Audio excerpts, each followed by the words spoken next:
Good morning. So good to see all of you. I'm so glad y'all are joining us. Okay, so my name's Hannah. If you don't know me, I'm one of the support coaches, and I'm going to be hanging out with you guys in the chat.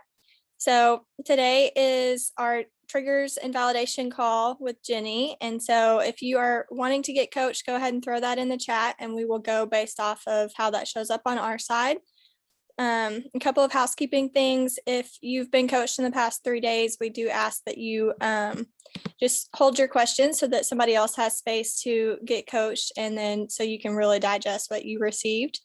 So we're excited that you're here, and hopefully Jenny's Wi-Fi is going to work with us. So I'll pass it off to her.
Sorry, guys. She's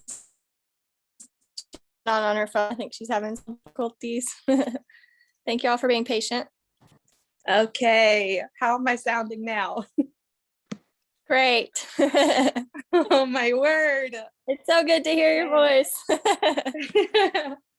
You guys, thank you for your patience. I want to hook up my headphones and then I'm going to be ready to rock and roll. So glad to be with you guys. I don't know if I know how to do that. All right, we're winging it. Okay, you guys, I'm here. Okay. Trying to figure out your earbuds. Yeah, I am so not a tech pro. It takes me a long time to integrate something new technology-wise. So awesome. Okay, well, I'm so glad to be with you guys. And yeah, Hannah, where did I enter in? Is it okay to go ahead and get started? Yep, you are good to go. Awesome. Cool. Okay, you guys, well, I'd love to pray for us. I would love to just usher in some love and some connection. And so if you guys want to close your eyes, you can put your hand on your heart. Take a deep breath.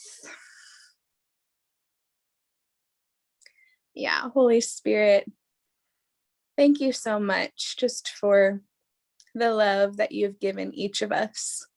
Thank you for the access that you've allowed each of us to have to perfect love, a love that has no fear, and a love that abounds.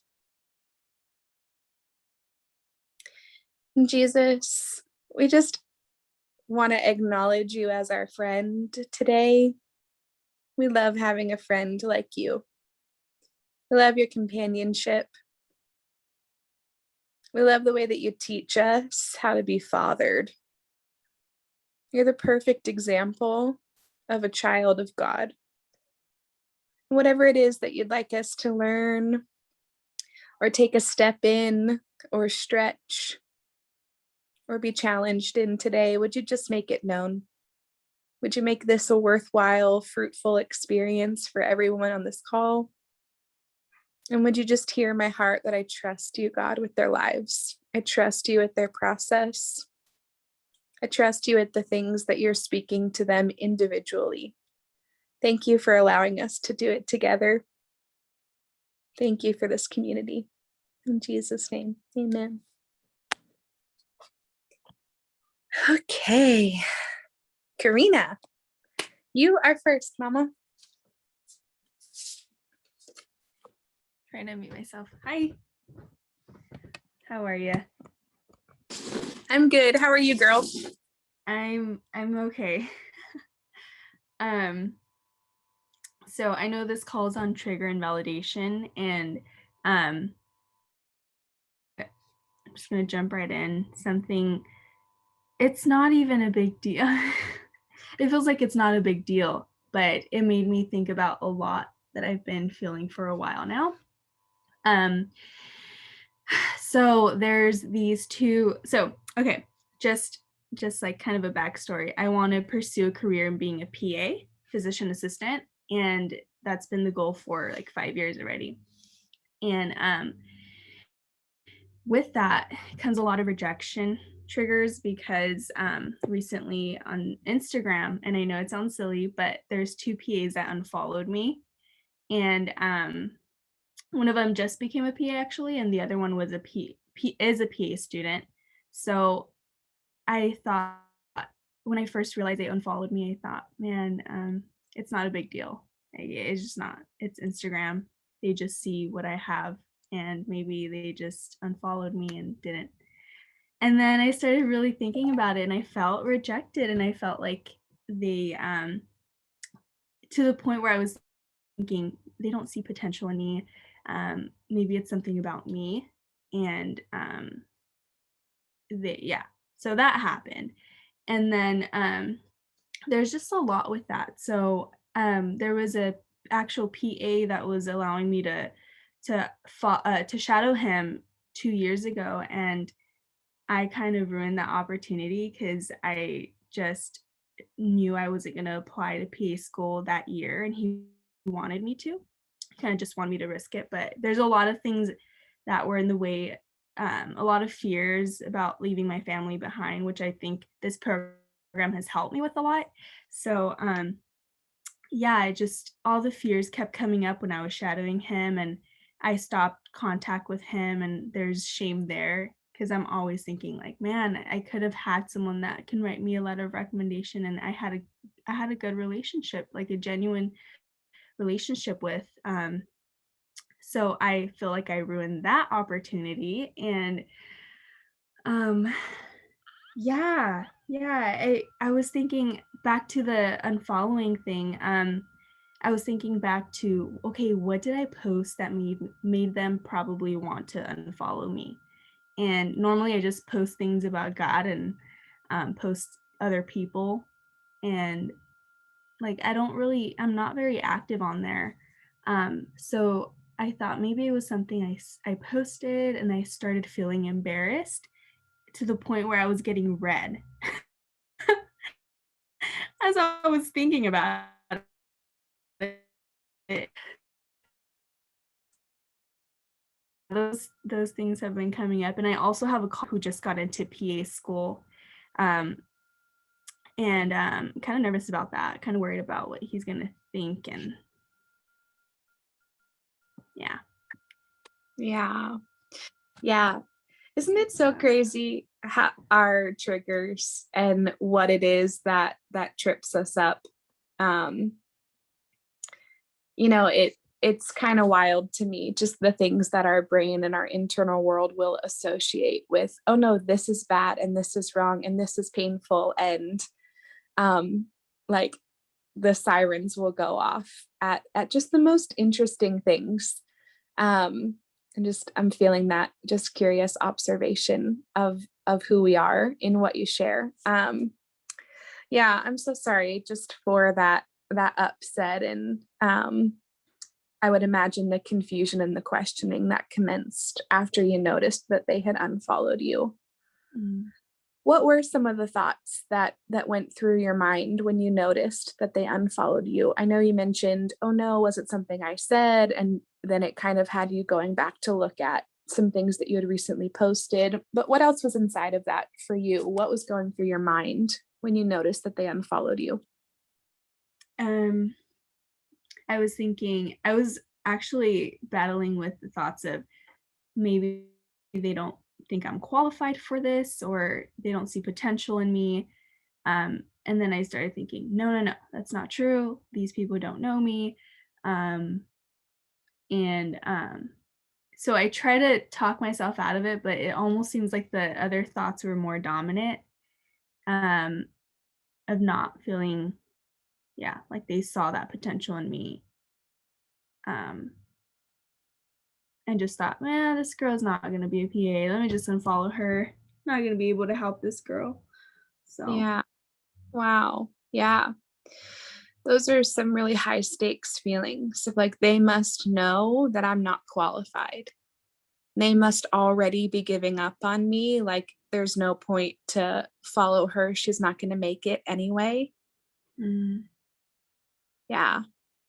And really, too, there's that element of like, they're not going to see my potential. mhm. Yeah. What do those Mm, thoughts yeah, remind? there's that too. Yeah. Sorry, is my connection okay? I'm struggling today. It kind of cut off a little, but I think you're back. Yeah. Okay. Yeah. So those thoughts of being disqualified and just like dismissed, like crossed off the list, like, oh, there's no point. Mhm. And the fact that these people aren't seeing your potential. Yeah. What's up with those thoughts? What's the partnership like with those? Have they been around before? Or is this the first time you're noticing them? Mm. I do think they've been around for a while. Um, yeah, even when I was shadowing the PA, I felt like I had to put up this front that I had everything put together and I knew what I was doing, without really telling him how terrified I was about applying and moving on to my next career step. So, yeah, I do feel like it's been there for a while. Yeah. Or I almost feel like I've always had to depend on other people to really believe in me and in order for me to do things. Or just someone saying like, "Yeah, you got this. That's it." And that's all it takes for me to feel motivated, um, and believe in myself. Yeah. Yeah. That makes a lot of sense. Yeah. So yeah, there's this tug of war with the thoughts of, okay, I know these people don't know me, and I know I partially do believe in myself, but then I also think, man, they're what they think and what they're PAs, they're doing the thing that I want to do. So I really do value their thoughts and opinions. So something like that just felt very, very heavy. Yeah. Yeah. Yeah. And it's so wild too, because as you were sharing your story, the first thought that went through my mind is like, oh, they probably see a future partnership with Karina. So they have to unfollow her on on social media for professional reasons.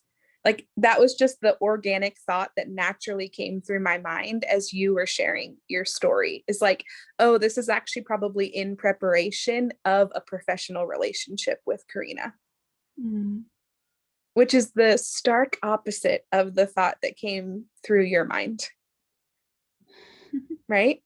Yeah. Yeah, and I have no idea. I'm an outside person. I don't know how things work. You have the ins and the outs of this, but it's just so funny to me what our triggered minds will tell us. And yeah, just hearing the opposite perspective being the first thing that pops into my mind. Yeah. And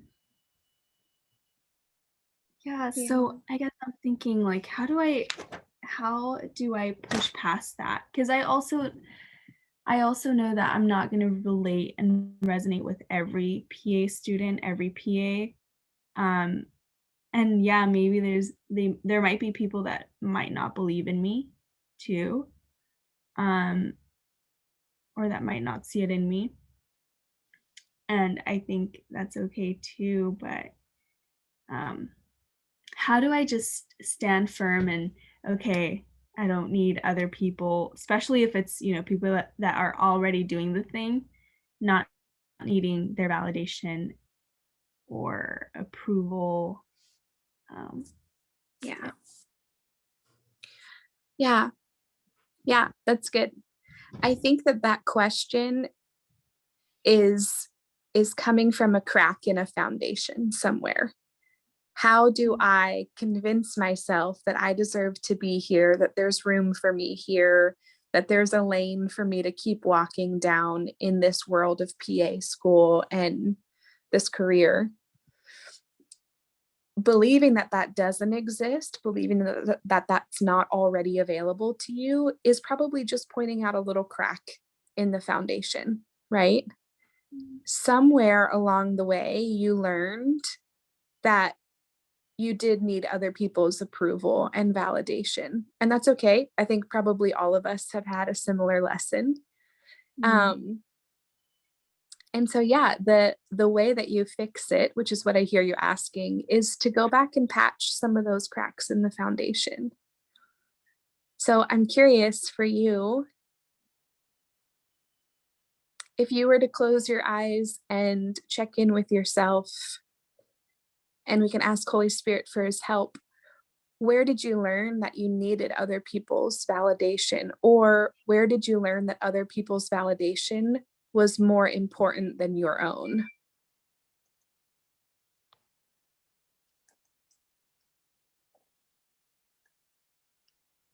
So I'm writing this down.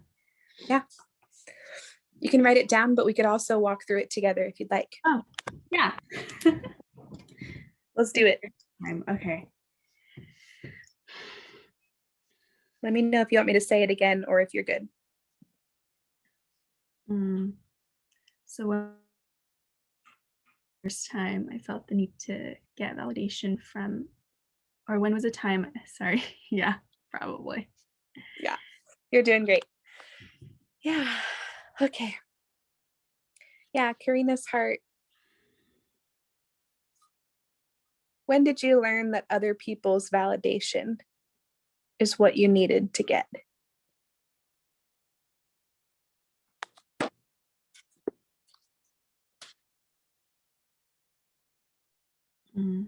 I just, for some reason, I just saw my mom. And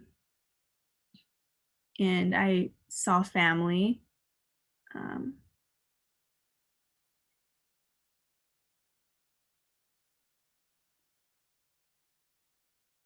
But there's no specific memory that's coming up. Yeah. Yeah, that's okay. Yeah. When you think about your relationship with your mom, what are some things that come to mind?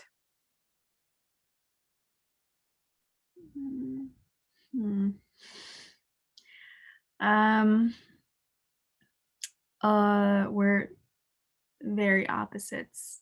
So I don't know, I just get a little irritated thinking about, because I'm aware of the way she raised me and the way she parented me and the consequences to that. And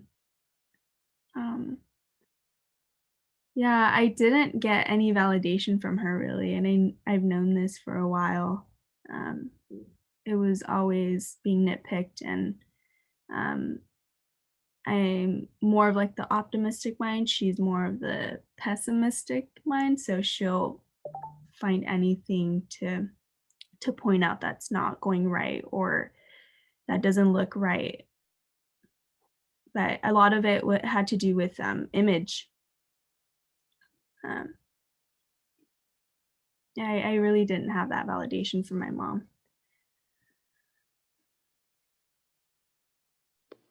Yeah. Yeah.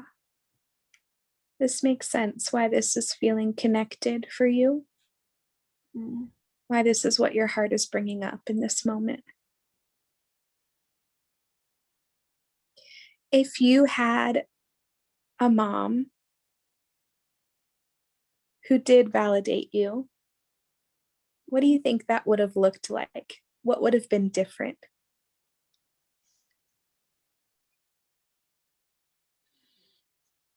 Oh, I'm sorry. Um,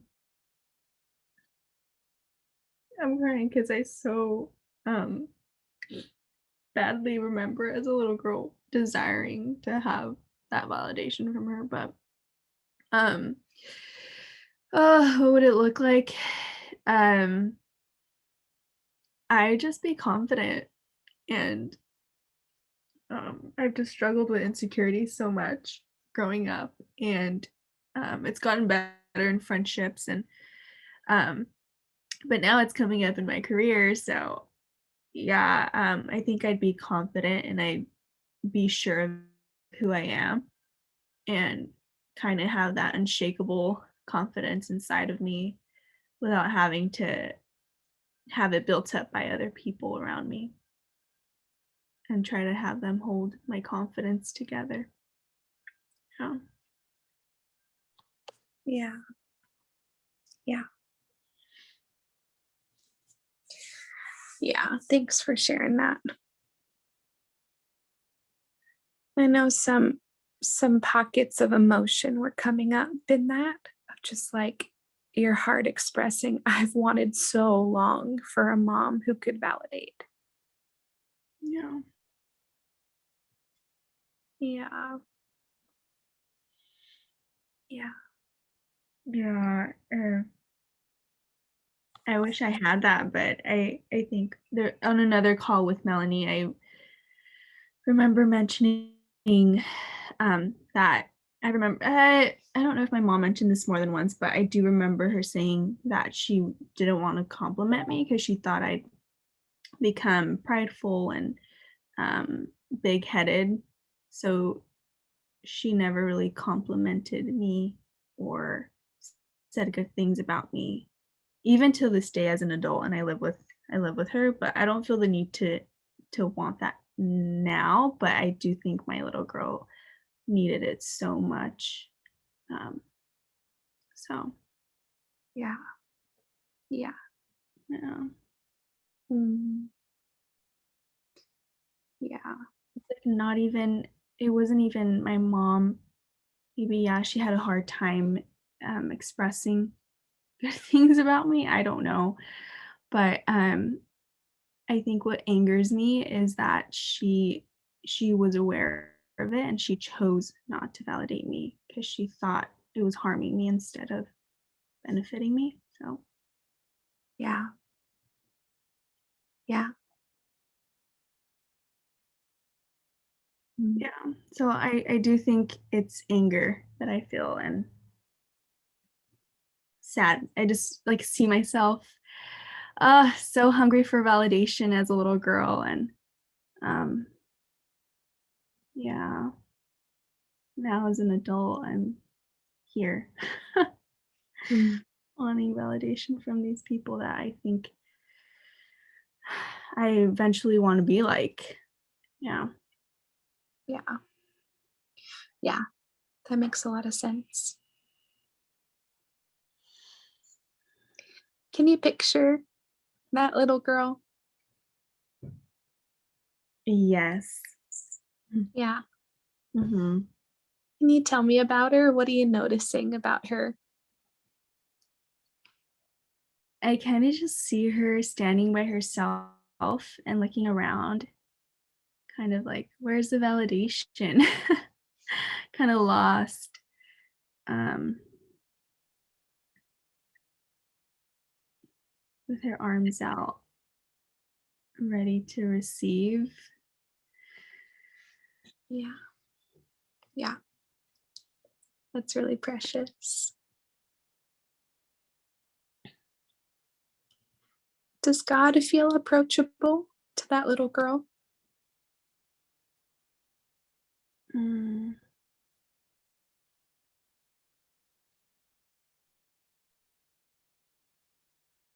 mm. No, I think Jesus. Okay.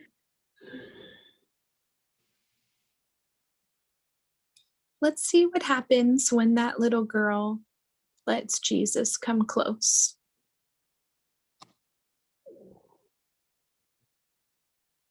And there's no right or wrong, but just let me know how that goes for you. Mm.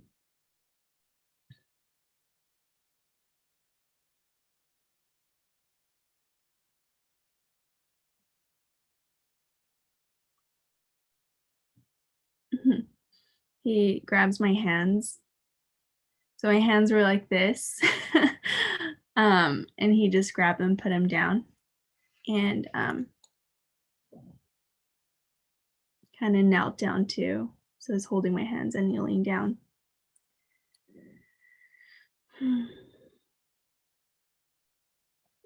Yeah.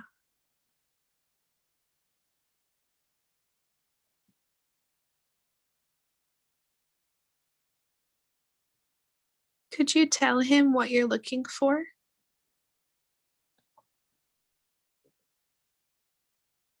Mhm. Mm.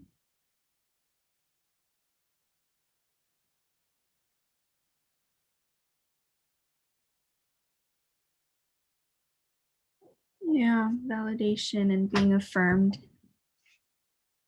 and being told who I am and being reminded of that.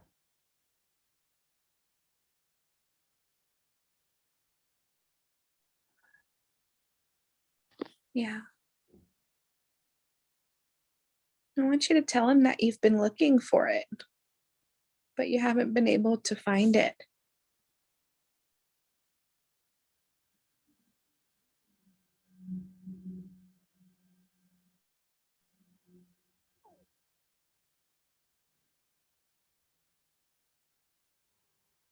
Mm.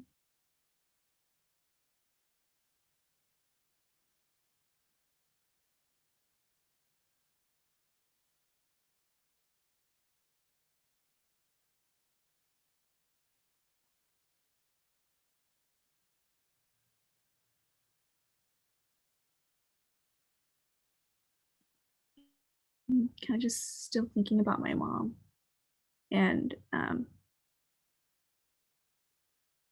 yeah, how bad I just wanted it from her.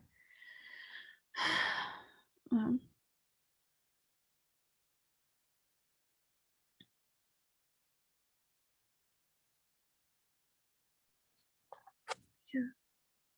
I heard you deserve to be affirmed and validated.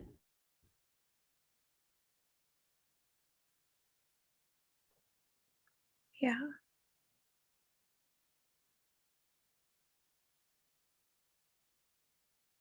Are there any emotions coming up for you in this?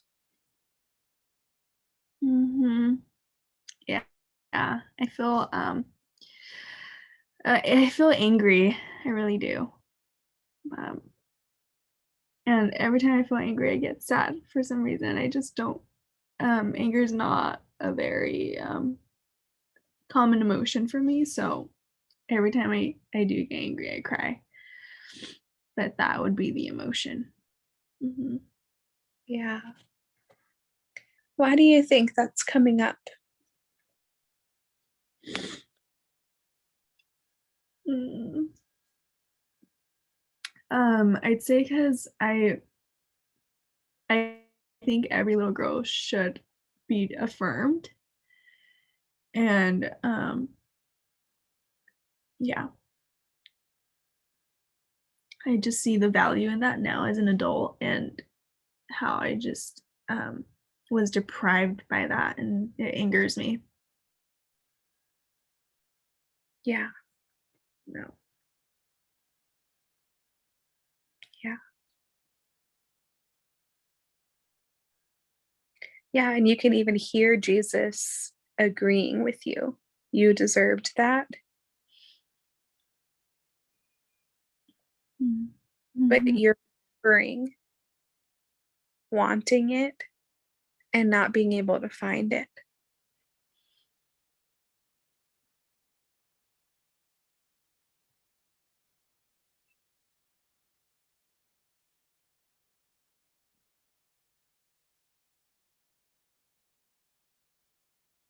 want you to ask Jesus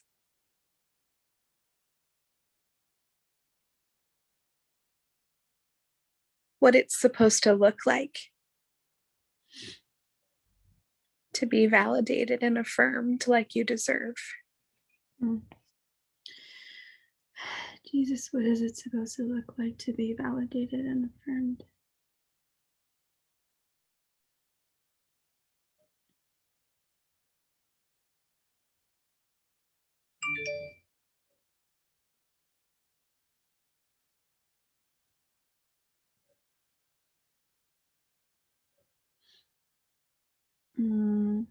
I heard attentive eye contact.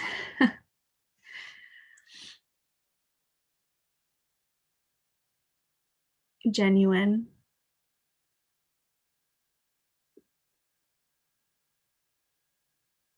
Life-giving words. Yeah. Yeah.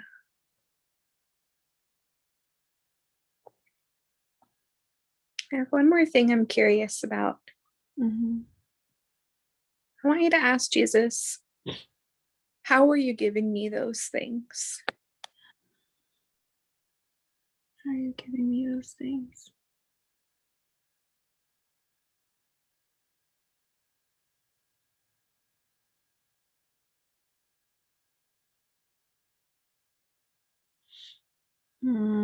I heard through my word.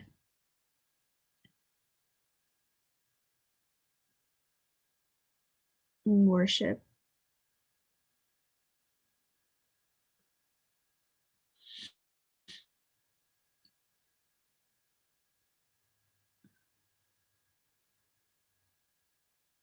This is making a lot more sense.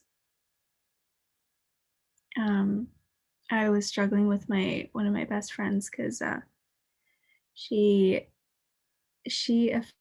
affirms me, but when she does, not as often, but when she does, it feels genuine and I love it, but I want more of it.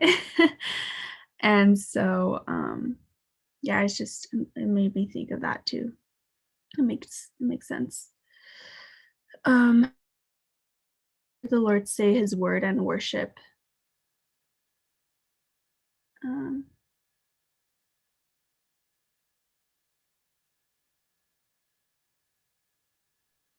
Yeah.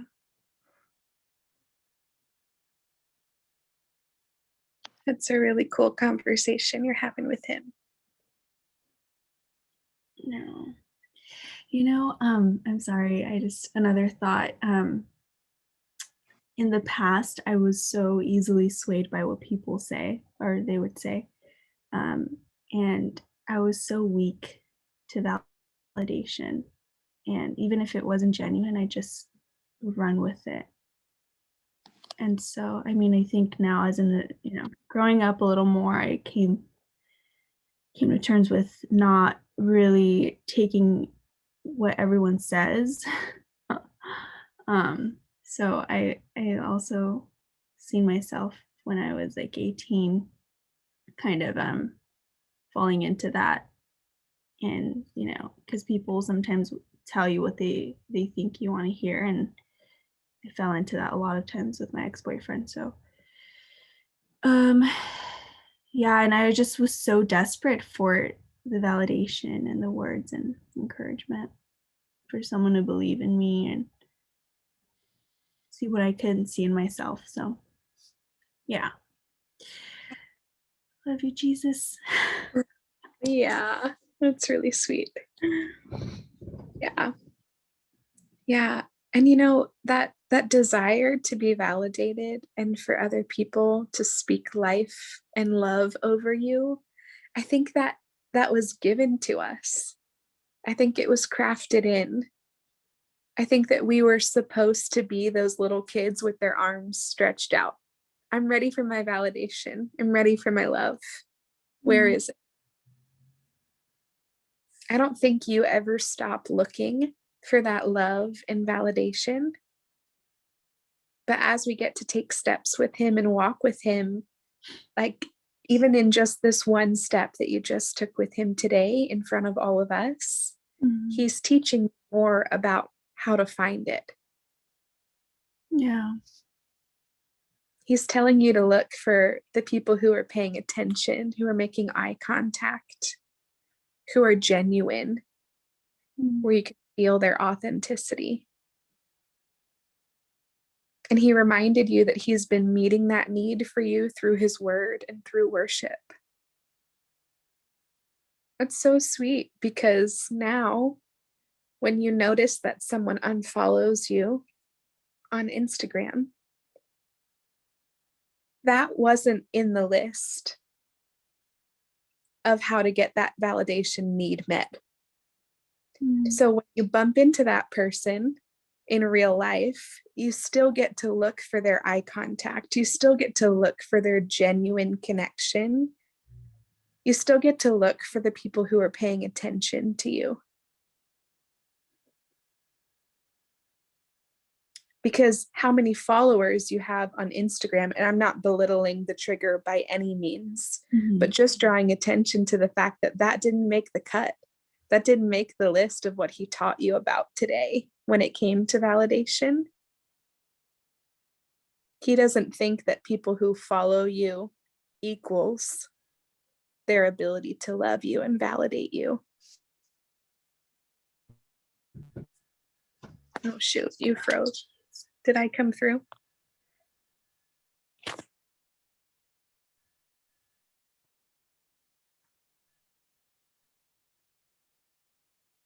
Can you guys hear me okay?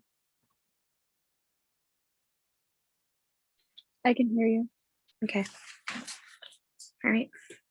Karina, let me know if you heard that last thought. It was a thought of mine and more so a question for what you think about it.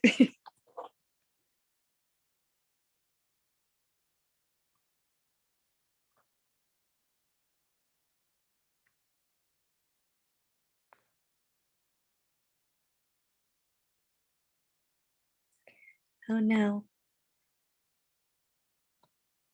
Karina, are you still with us?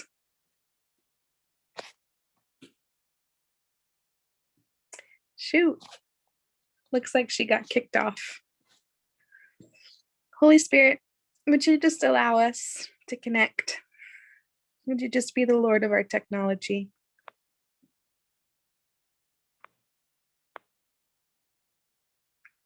Okay. I'm so sorry. I think I lost my connection. Kicked me out. Yay. Let me know the last thing you heard. Last thing I heard was that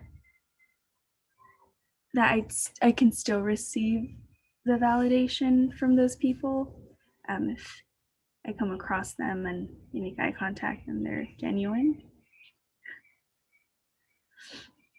Yeah. Yeah.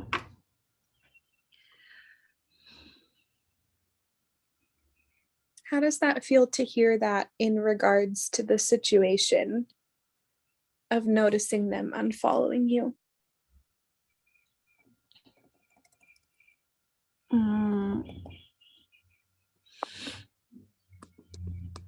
Yeah, I think it's a reminder that I don't need to hear it from them, and it doesn't really change much if that happens. I'm so sad I lost the chat. Oh, God. It's okay. Maybe somebody on here can copy and paste it and send it to you. Yeah.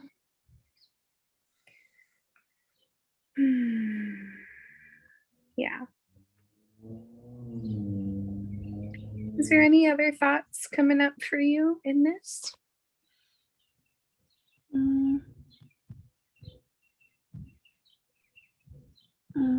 No, I think that's it. Yeah. Yeah. I guess I do have a call with the mentor leader today at 7, and I'm thinking I don't know, this just really helped me set my mind to not looking for his approval and just really being mentored from where I am instead of trying to impress him or make it seem like I have it all together. So, yeah, this was very helpful. Yeah. Thank you so much for bringing it to us. And I love the questions that you ask inside of this.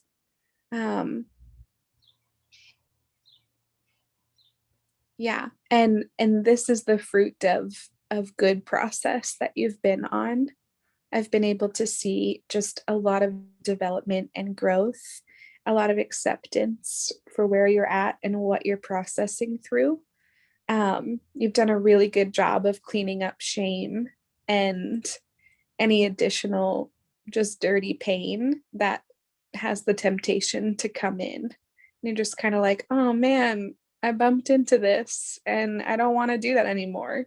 So I feel the purity of your heart when you come on and you share, and you're doing such a good job just walking through this process, just continuing to notice the weeds and pull them right up and just be like, all right, that's not something I want anymore. So I'm just going to figure out how to get rid of it.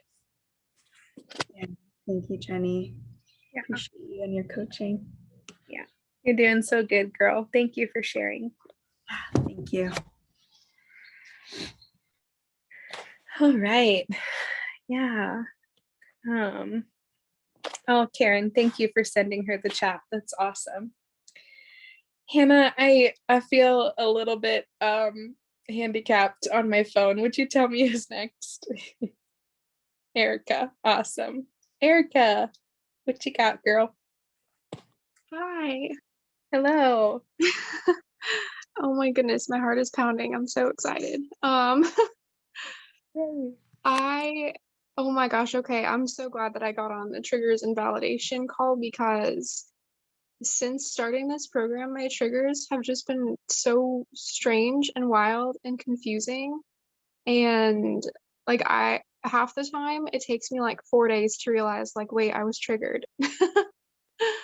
So like before, I would experience a trigger and almost immediately, like, it would be related to like trauma, and I would have like a panic attack.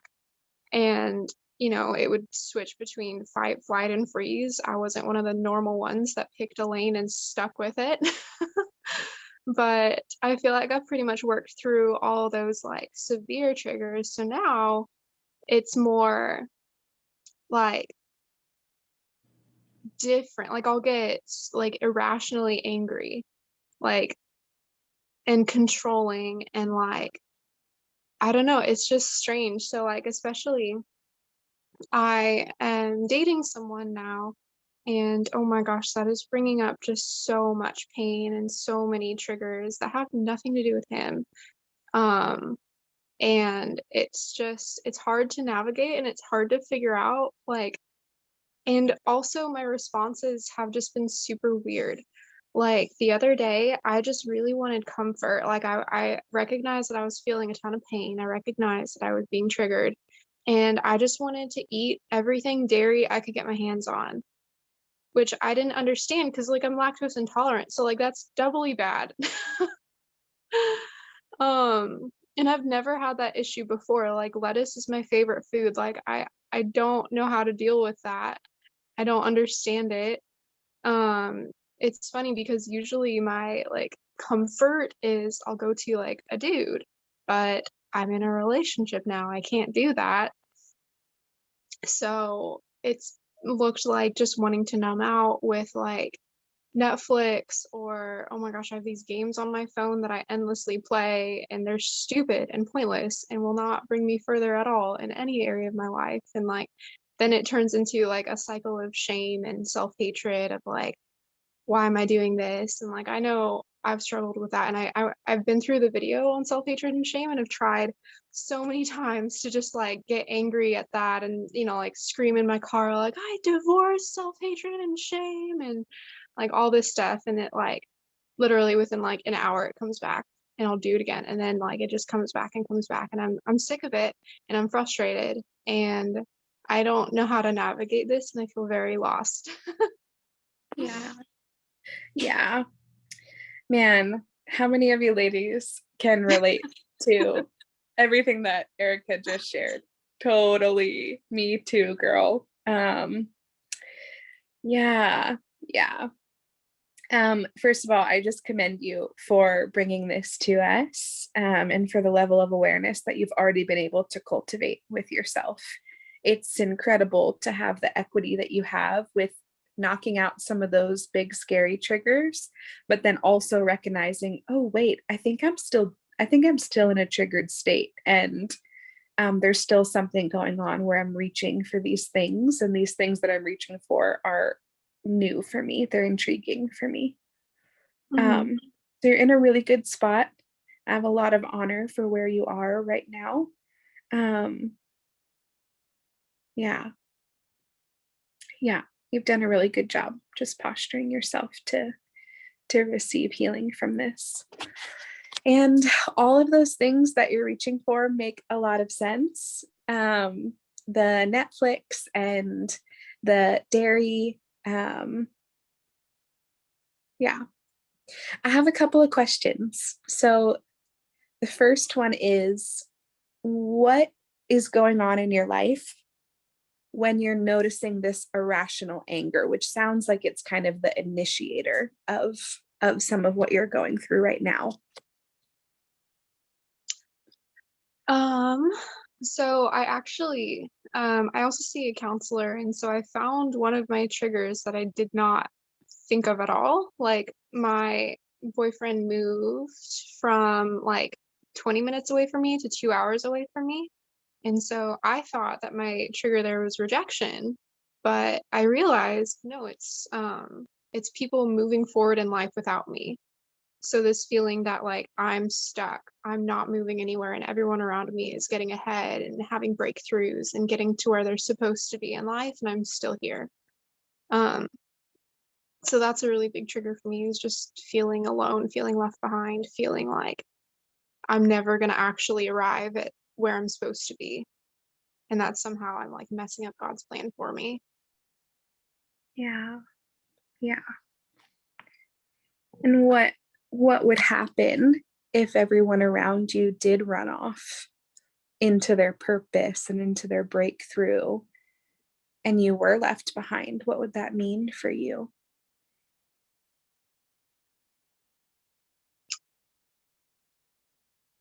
I don't know, because I feel like that's exactly what's happening. And I'm really, really happy for my friends that are figuring it out.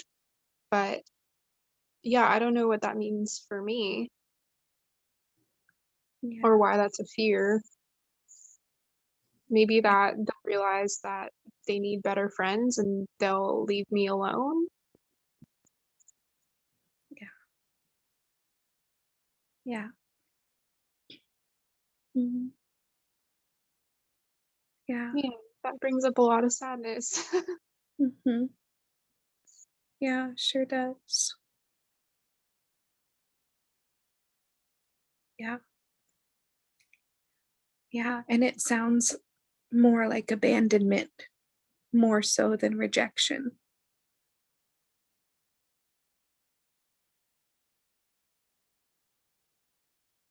Yeah, that makes a lot of sense.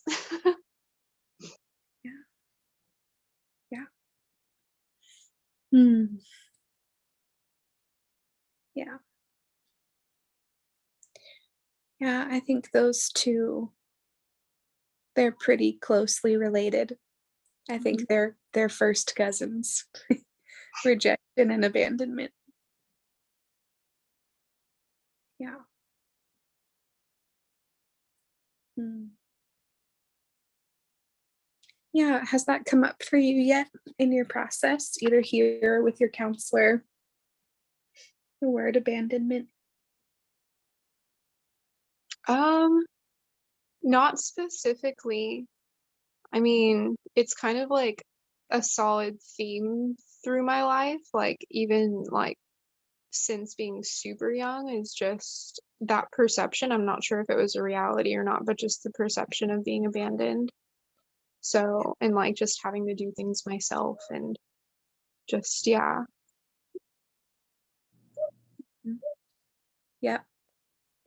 Yeah.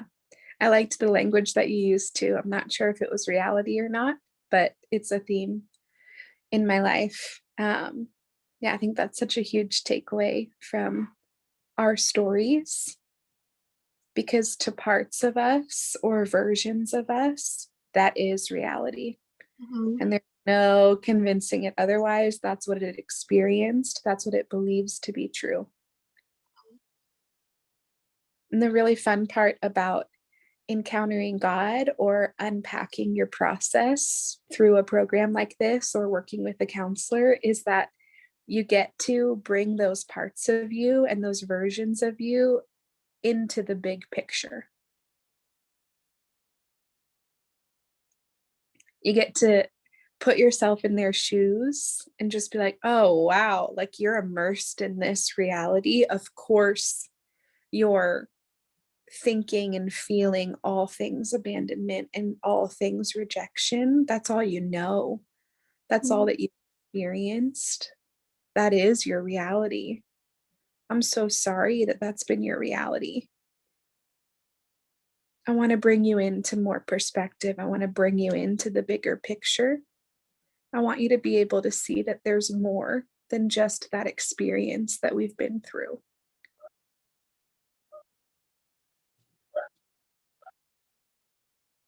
Is there a version of yourself or a part of you that is resonating with that, those some of those thoughts?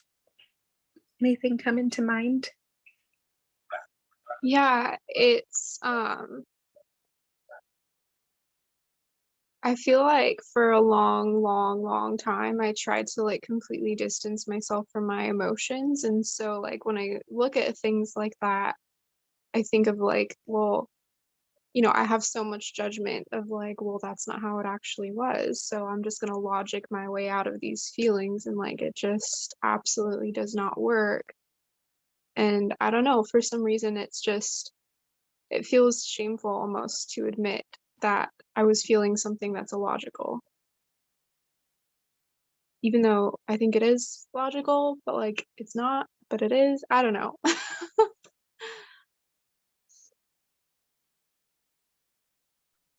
Yeah.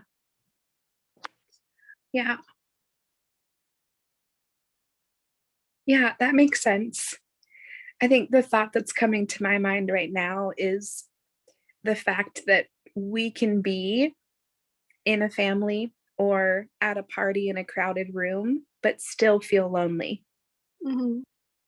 And that concept is something that has sunk in to a certain degree for me, but I'm still chewing on it and processing through it. And I think it ties into this. Like, no, there are actually versions of ourselves, there are parts of us that really genuinely believe that we are alone Mm. and that are really genuinely connecting with loneliness. But then logically, you're like, wait, but I'm literally at my own birthday party right now. I feel alone. Right. Yeah. Yeah. Like, to me, that's so frustrating, like, how how do you fix that? Yeah. Yeah. Um, let's see if we can just try to learn a little bit more about that and how it's playing out for you. Um, and go our way to start fixing it. Um, I was trying to pick my words carefully in that. um, yeah, I'd love for you, Erica, just to close your eyes. You could put your hand on your heart if it helps you feel connected.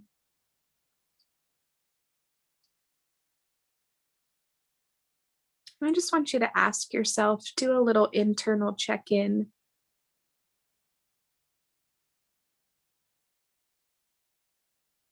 Who would like to be known in this abandonment conversation right now?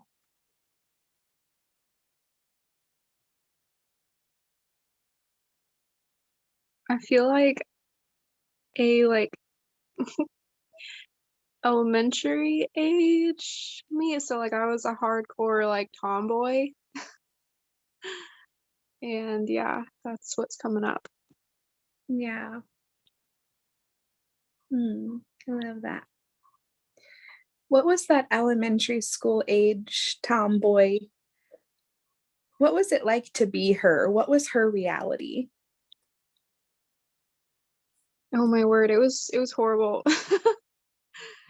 It's I just felt abandoned all the time. Like my dad wanted a girly girl and I was never gonna be that. So part of me was like, I know who I am, and yet part of me was still like very hurt. But also like at school, I was a tomboy, so I was bullied a lot for that. And yeah, I felt it's funny because I felt alone, and yet I did have like a solid group of like, well, I wouldn't even call them friends. They were just like guys that I played soccer with or played handball with or whatever. But yeah, actually, now that I think about it, they weren't really friends. They were just people with that I would play with on the playground. Yeah. I think it's fair to call those friends at that age. It's, Yeah, it was just so frustrating though because my mom was just very controlling, so I never had like any after school interaction. I never like was allowed to go over to someone else's house or like I just yeah, felt very alone. yeah. Yeah. Yeah. It's possible that you had some needs, but didn't have the opportunity to get them met. Like, what if the soccer boys just weren't the right fit for you? What if they weren't the best options of friends, but you didn't have an opportunity to meet other people, to spend time doing other activities?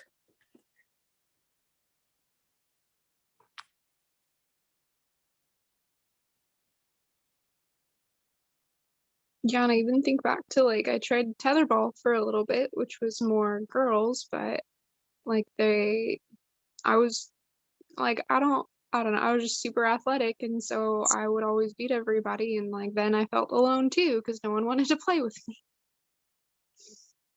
So I just see this little girl that's like trying to make connections and trying to like be authentic and reach out and like nobody's reaching back.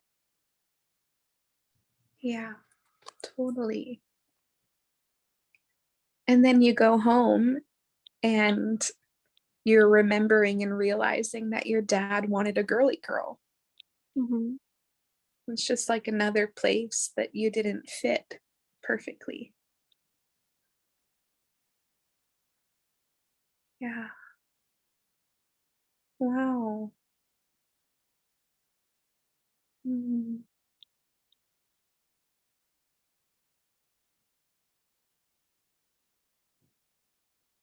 It's coming up for that little girl, if anything.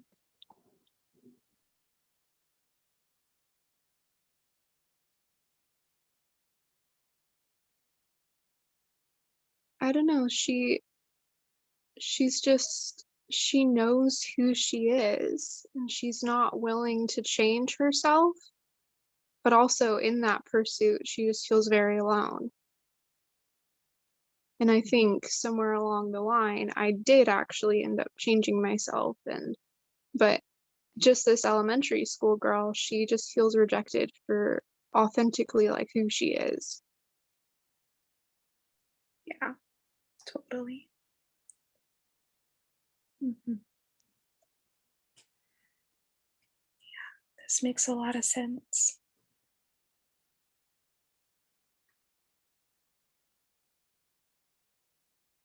Yeah, yeah.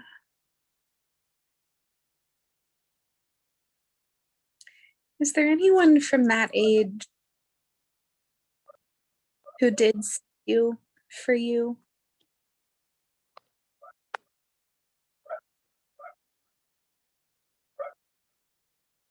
And if not that age, maybe any age.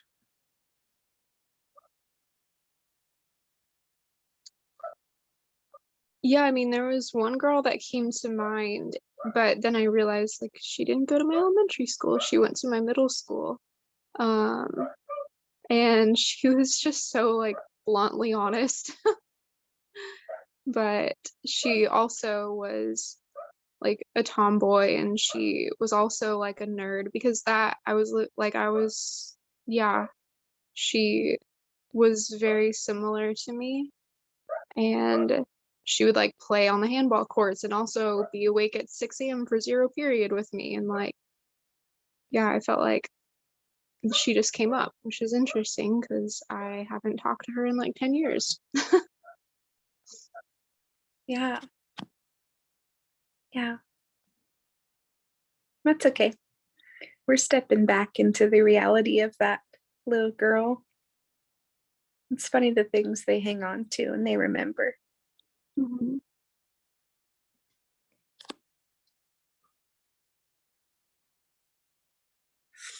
Yeah.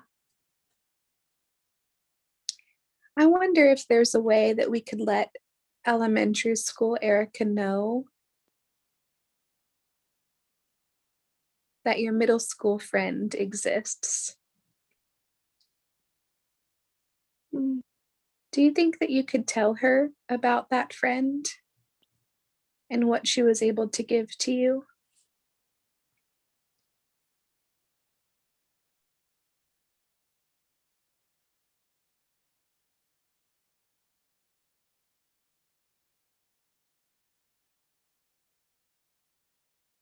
Yeah, I feel like I want to tell her like you'll find her, like just keep being yourself. You'll find someone similar to you.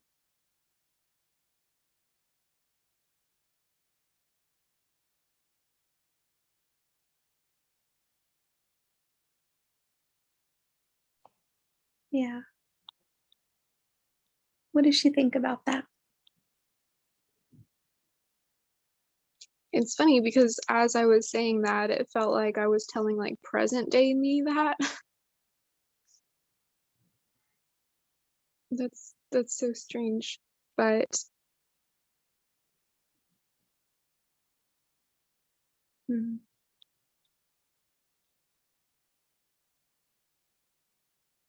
Yeah.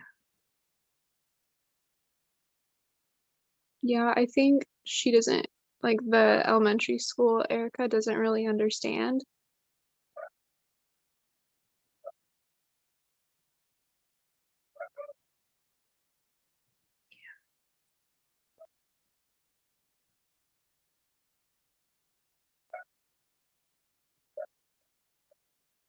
Yeah.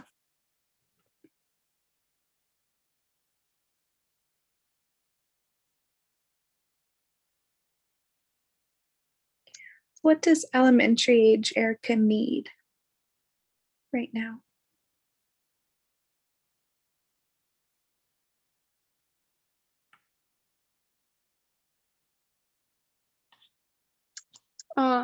I just pictured her like giving me a hug and just saying thank you. So I think it did sink in. I think she did need like that validation.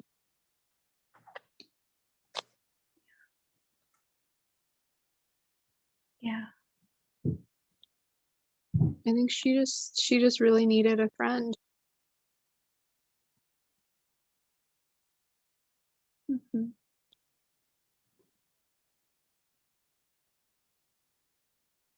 Yeah. Yeah. Hmm.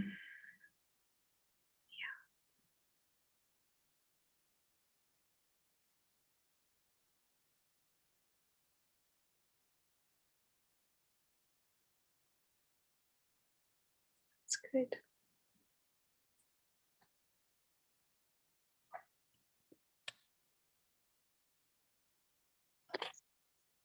Yeah, I feel like now she wants to play, so I think she's good.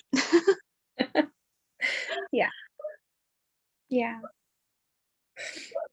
Okay. Yeah. Yeah. I'm gonna trust your intuition on this. It sounds um like she had some things she wanted to communicate, and like she was able to express those things. Yeah, because like the sense that I'm getting is she knew who she was. She just, like, my love language has always been words. And she just had nobody telling her, like, you're on the right path.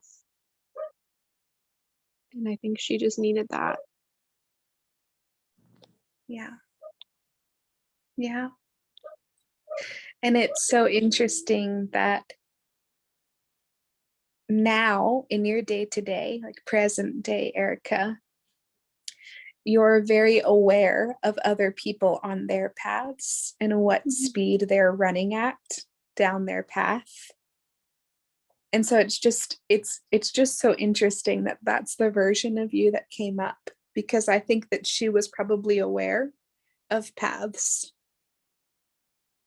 And I think that she knew words of affirmation, someone knowing her, authentically rooting for her, that would help her and encourage her and be a cheerleader along her path.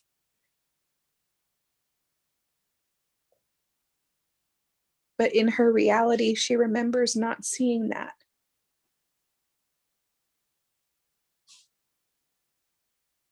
Yeah, it's like something in the chat just popped up of like, you're on the right path, Erica, and that just, Yeah. it's just encouraging because I feel like my soul knows that I am exactly where I'm supposed to be. But it's interesting that that version of me is what came up, because that's exactly what I'm feeling like present day. Yeah. Totally. Yeah. Yeah. And I don't know how it works. It's like you step into an ounce of safety, maybe just being on the setting of this call, maybe just knowing that there's someone who wants to hear your story, and Mhm. those versions just start coming up and they just flood to the surface and they have things to say. They have memories of pain. They have needs that they want to be met. Mm, yeah. Yeah. Mhm. Yeah. Wow. Oh man. I feel like that was a significant part of your process. Just getting to know who was behind some of what you're feeling today and what her reality was. Yeah, it's just wild because I knew who I was then and I know who I am now. But it almost, like, even back then felt shameful to need that validation. But it's not. It's it's okay to want that and to even like need that. That's not a sign of weakness. Yeah. Hmm. Yeah. Yeah. I just want you to let the banner statement over this just be you're on the right path. Mhm. Just to be that reminder. It's good. Yeah, and I think because we all dip and flow, it's never a linear process. Just remembering that little girl, that elementary school age little girl. And if you're feeling triggered again, or you're feeling emotional, to just let her picture come to your mind and just start imagining the things that she would need, knowing her reality. Just start seeing about how to love yourself in those ways. She needs a hug. She needs to hear she's on the right track. She needs to go play when she's done processing. Yeah. Yeah. How you feeling after that? Yeah, like just this huge sigh of relief. It's like I did not expect this at all from this call. But yeah, just very, I don't know, just heard and seen. And I just feel like so many layers of shame just peeled off. I'm just still learning that emotions and needs are not shameful. So this was really big in that. Yeah. Yeah. I love that. I want you to close your eyes just one more time because I know that you have been doing a lot of work getting after shame. Mhm. So I would like to take a step with you now that some of those layers have peeled off. And ladies, any one of you can also join in this.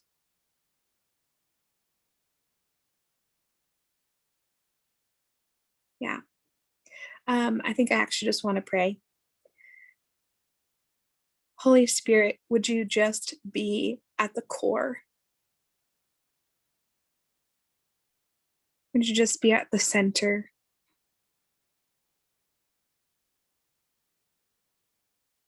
Would you be the reinforcement that comes from within? Would there not be any room for future layers of shame? May she just be so filled with you, God, from the core all the way out.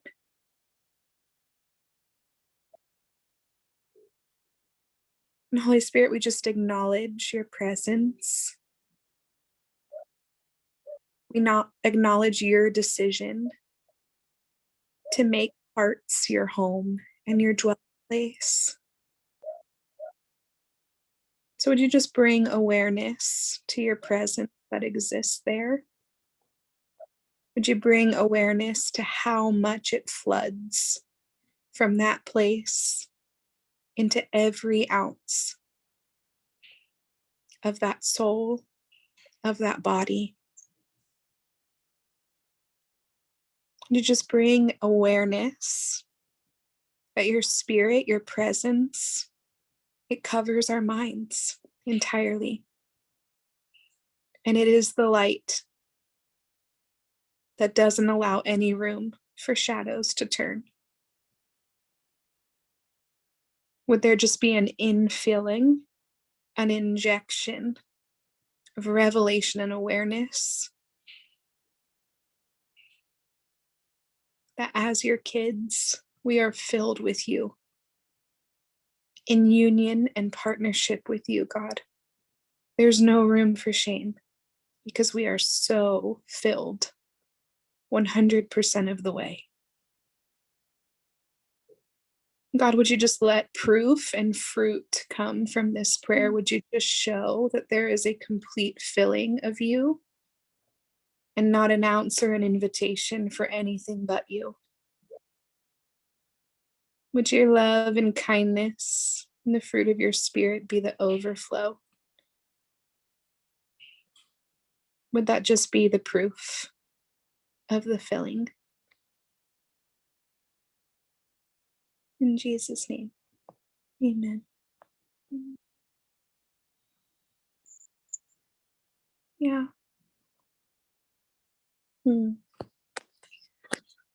Yeah. Thank you so much for sharing today, Erica. It was really, really good process. And yeah, just keep taking care of that little girl. Yeah. Well, thanks for listening and guiding me. I appreciate it a ton. Yeah. You got it, girl. I love that. Awesome. Just checking in with you guys. How y'all doing? I'm seeing the chat go off. Let me see. I just want to check in about that. Elizabeth is so good. I love that. Oh, Lindsay, thanks for being here and sharing your heart too. I haven't fully caught up, but I see you. So good. Okay. Caitlin, I see that you are next. Okay. Actually, I think she wasn't in the list. Lindsay, I think, is before me actually, but on the list it just shows me. So I just want to make sure that if she has a question, I'm pretty sure she was before me.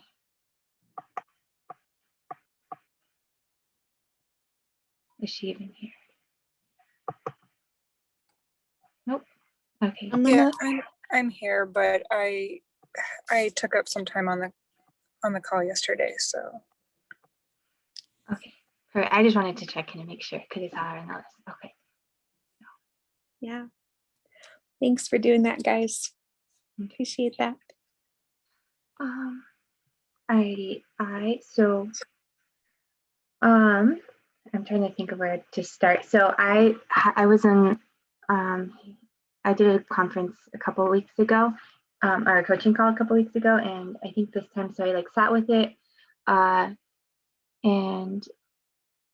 where I left off with Jesus was just like, yeah, not being able to get to him in prayer, and so I've been praying with that for the last week or so, but I realized that I've just like been triggered on a lot of my relationships, and I think part of the reason why I don't feel like I can actually go to Jesus in prayer sometimes is because I feel like I have to be perfect before I actually can actually get to him. And just yeah, recently a lot of my friendships, I just like I feel very overwhelmed. Just like even talking to my friends right now, feel overwhelmed when I'm like talking to Jesus because I just like don't feel like I'm always like constantly like thinking over what I'm going to say, or like if I'm saying something wrong, or like feeling like I'm a burden, or like, so there's just like these two extremes of like wanting to cut myself completely off from everybody, especially in this relationship with a guy I'm talking to, or just like when I'm in the relationship, or like talking to them, I just like, I don't know, it's just like I feel like I'm not being heard, or I feel like I'm not hearing them, or like I just have to be this particular way. And I think a lot of that just has to do with boundaries and not knowing how to set them. And like, yeah, because, well, this particular guy actually, I think it was the first like friendship that I've had where I like actually felt like I could just be myself, but now it's like all these lies are seeping in. And it's like, wow, like I wish I could just like live in that place where I like just feel like a daughter and not let those lies get in. But they just like so overwhelming that I like don't even feel like Jesus can like come to me and meet me there. I just kind of like don't see him or like hear his voice in all of it. It's like, which, yeah, it's just been like really overwhelming. And I think he's been like allowing those to surface so that I can just like kind of get it out, so that he can like come in, because I know like it's not true, but some of it I don't know it's not true. I'm like, no, that's true, and it's like, maybe not. So, and then just like my friends' voices have been kind of like guiding me, and like I'm like, what do I actually believe? What do I actually think? And like, where is my voice in this? And where is God's voice in this? And like, how can we, like, there's just a lack of integration, from my head and my heart. And so that's kind of where I'm at.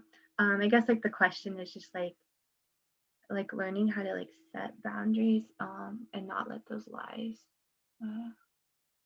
like just get so overwhelming where I like can't even hear his voice anymore. So yeah, that's kind of where I'm at. Yeah. Yeah. Thanks so much for sharing this. I really relate to some of it. You're articulating a very real place. And I have visited that place before, and I have heard clients share that they're there as well. And so, yeah,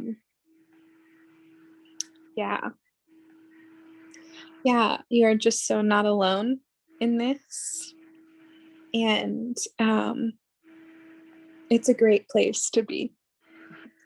And once you leave, you don't ever have to come back. Yeah. This is good. Okay, cool. So I hear that there is a desire to bridge more connection between head and heart. Mhm. There is a desire to discern what voices are involved, friends, even potential guys, like potential romantic relationships, and mine and God, yours and God's. Mhm. And it's interesting that the question that comes to mind is for boundaries. Yeah. What do you think that boundaries would offer you? What's your perception of boundaries? Yeah, so I think just like knowing like how I've been taught, like boundaries has actually been a new concept for me for the last like year. Because my friends, they're like all about boundaries, but I don't think actually any of us know what it actually means when I like actually look at it. But like I picture the way it's been described to me, it's like, okay, here's my home, here's their home, and like I have a fence, and it's like a white picket fence, and like I can still see them. I could still acknowledge like, oh yeah, like come on over. And like I have a gate. And so like I picture the gate where it's like, and this is funny that we mentioned it last time because I pictured setting up a baby gate. And so you can always open or close that or like allow people in. And I think like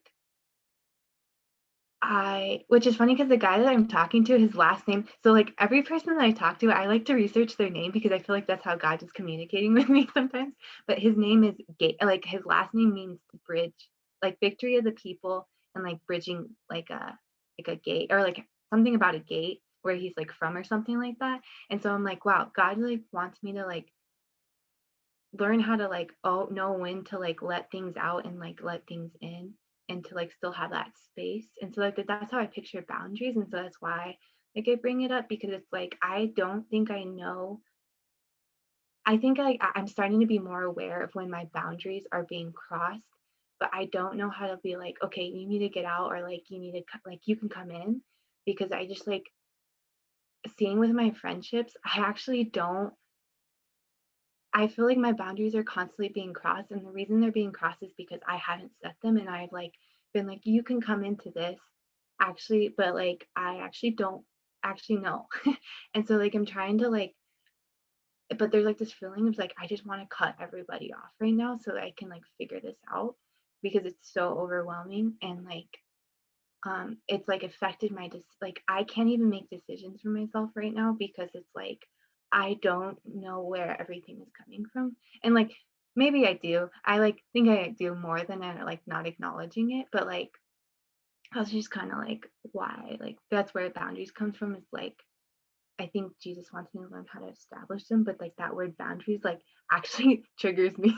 Like I'm like every time I hear boundaries, even like just talking about it, I'm like I feel disgusted with myself because it's like, wow, I just like I feel like I've let people parade all over me, or like I've paraded all over people, and like I've shared too much, and like I just like don't. I just like feel like I need to do a house cleaning.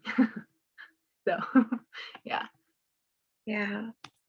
Yeah. Thank you for sharing that. I love the honesty in that of just like, yeah, we all are big on boundaries, but I don't know if anyone actually knows what's going on inside of that. And I really love the analogy of the house with the gate. That is a helpful metaphor.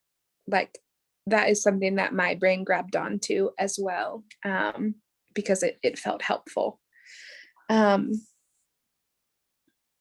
Yeah. I want to say, and I don't know if I'll land on this at the end of our conversation, but the first thing that I want to say is that you absolutely have permission to kick everybody out of your house. Yeah. Thank you. Yeah. And honestly, that could just be part of a house cleaning that happens.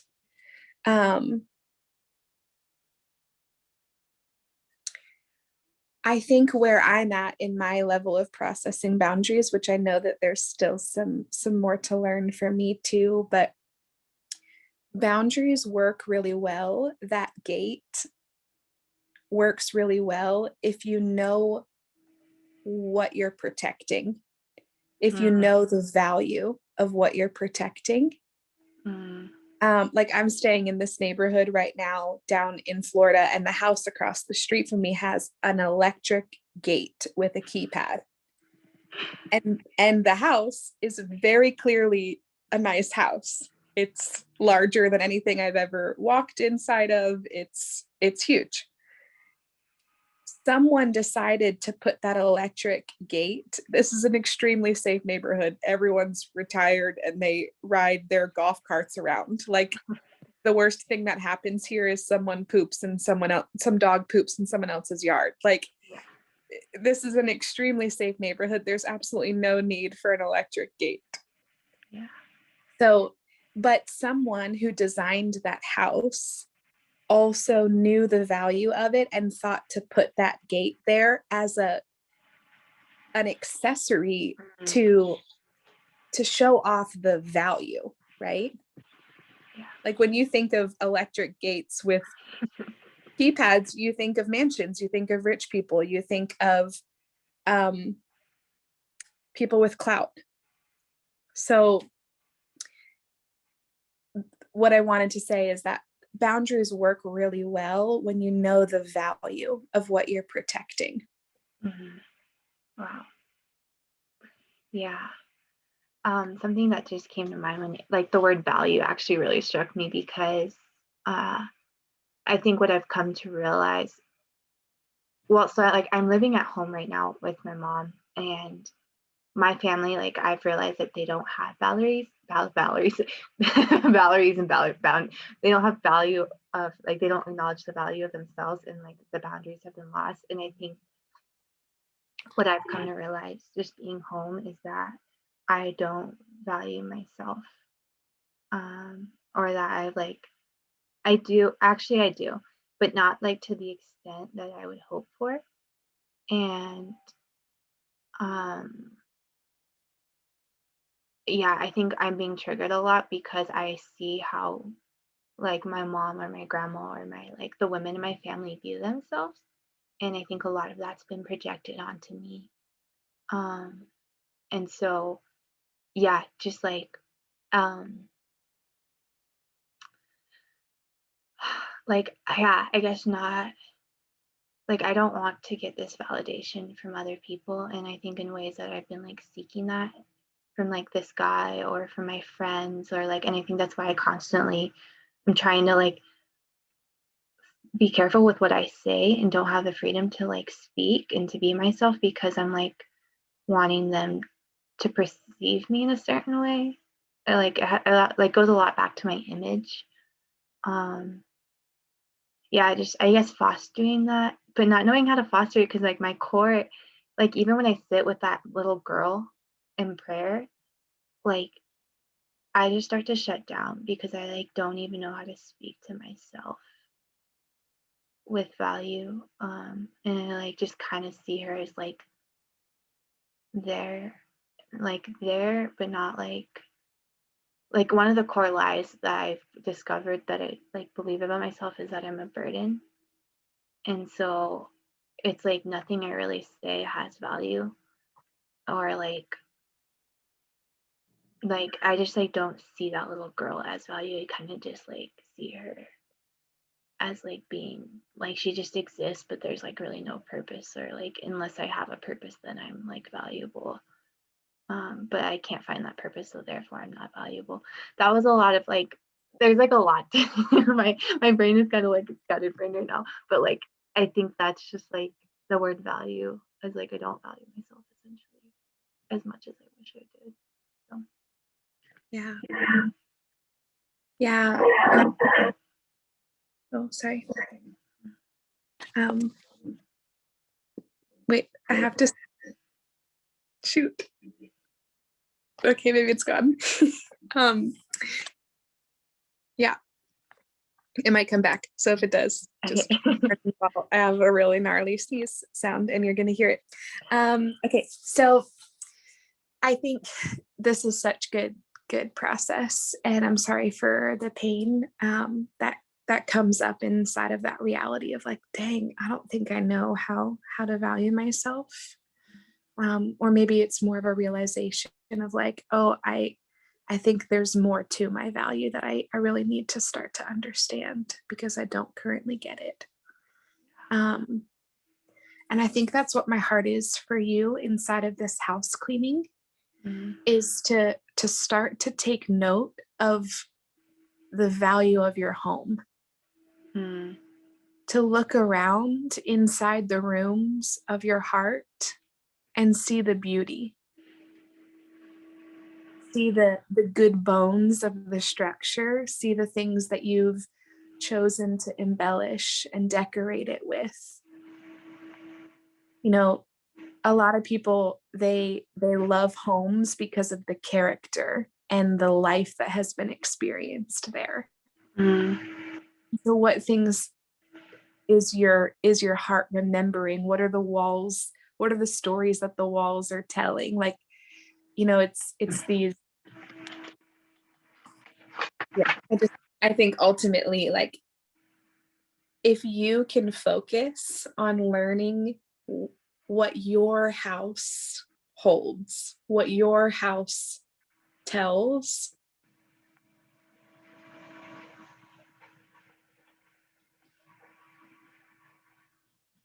some of the rest of this stuff will start to fall into place. Yeah, that's huge. I guess a question just came up to mind. So, or a thought, is there like an initial step to like seeing that value? Because, so like just being in like my physical home, growing up, we always had like a lot of like, our house didn't have, like, the only character that our house had was like what my mom wanted it to have. And so there was no really room or space for me in it. And everything that she would like hold, like I never understood why we'd hold on to all these like things, because they would just sit in our cabinets. And like I actually remember being gifted a house, a dollhouse, and I was never allowed to open it.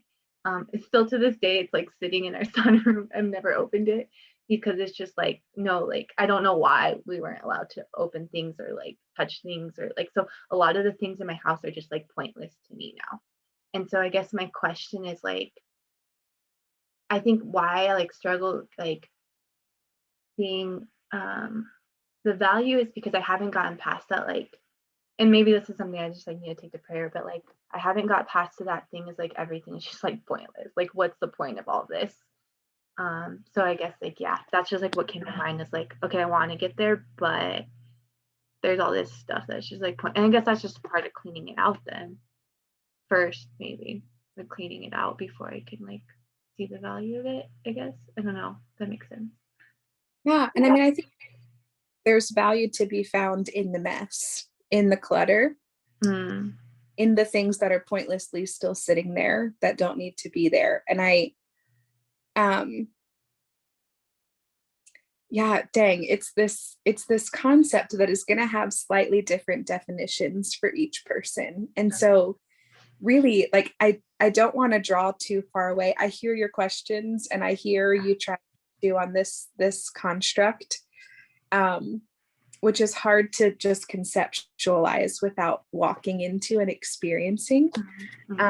Maybe we can take a step together towards that today, but yeah, I think that there's value to be found. And I think it can be as simple as like putting on the value finding goggles. Like, all right, I don't know what I'm going to see. I don't know how messy or clean it's going to be. I don't know what I'm going to find, but I'm putting on these goggles to find the value. That is the lens that I'm going to look at this through. And when you can just do that simple imaginary thing, like the value can be found. It really can.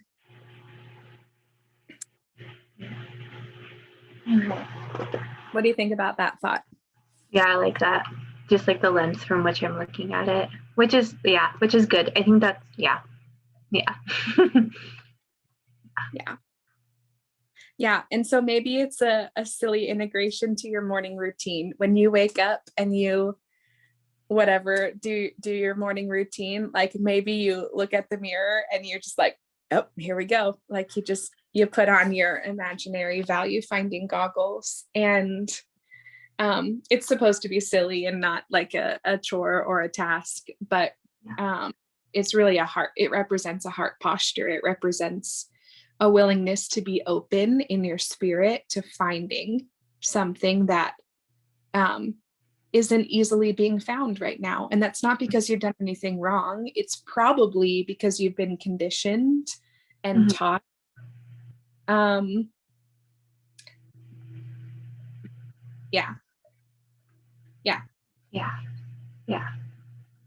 And that makes sense.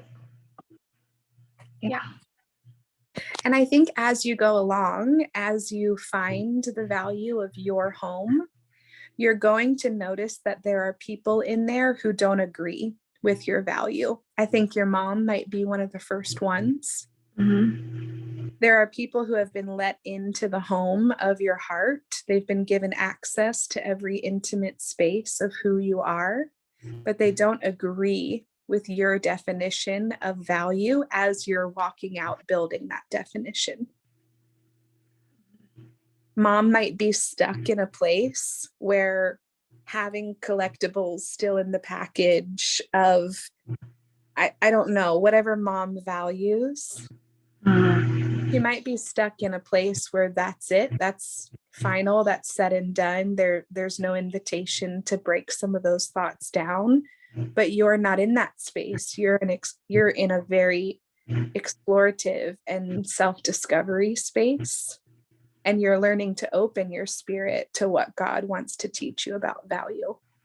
And so if you are going along through this process and God is showing you through the lens that you're putting on what value means and where the value is found in your home, in your inner world, you might find people that don't mesh well there, that don't belong there. Yeah. Wow. Wow. I didn't think I was going to make a connection like that today. So that's huge for me. Thank you. Wow. Yeah. And I think as that happens, I'll share one final thought. That's where the significance of the gate comes in. That's the significance of boundaries.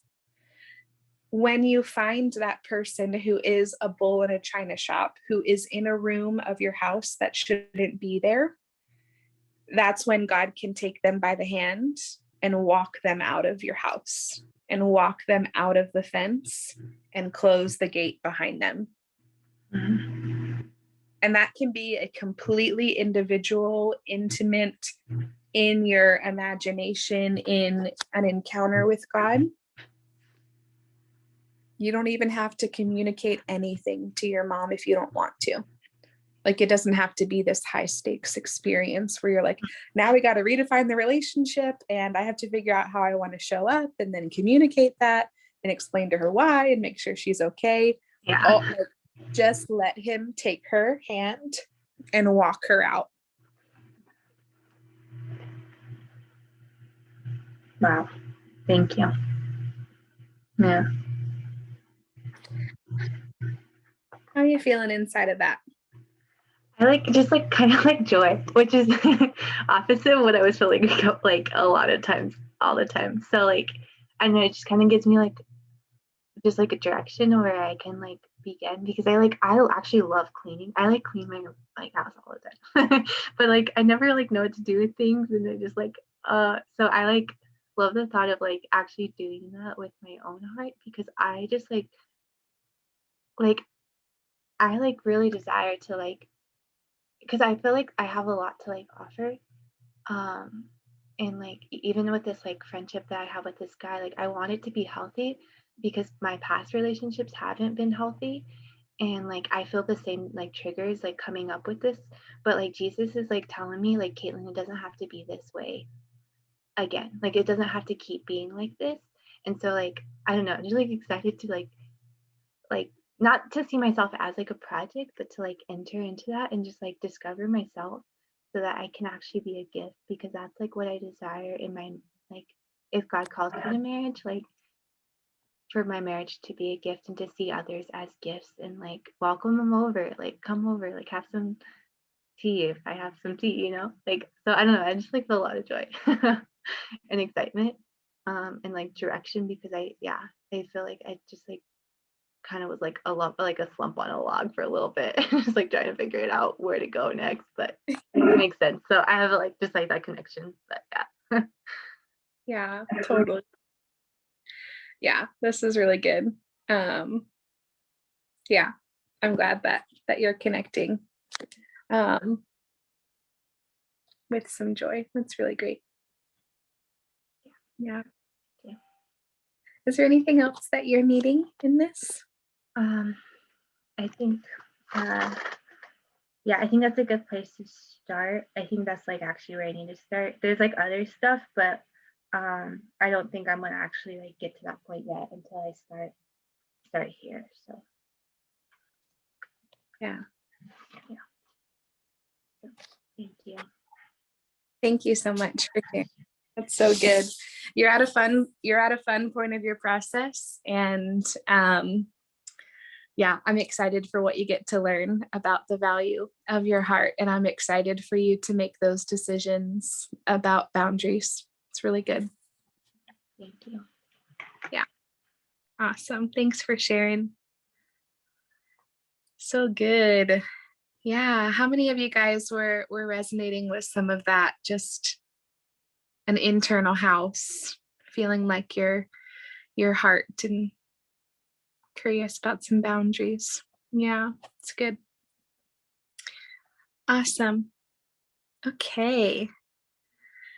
All right, you guys, we have about 15 minutes left. So we can try for time for one more question. Hannah, was there anybody else on the list?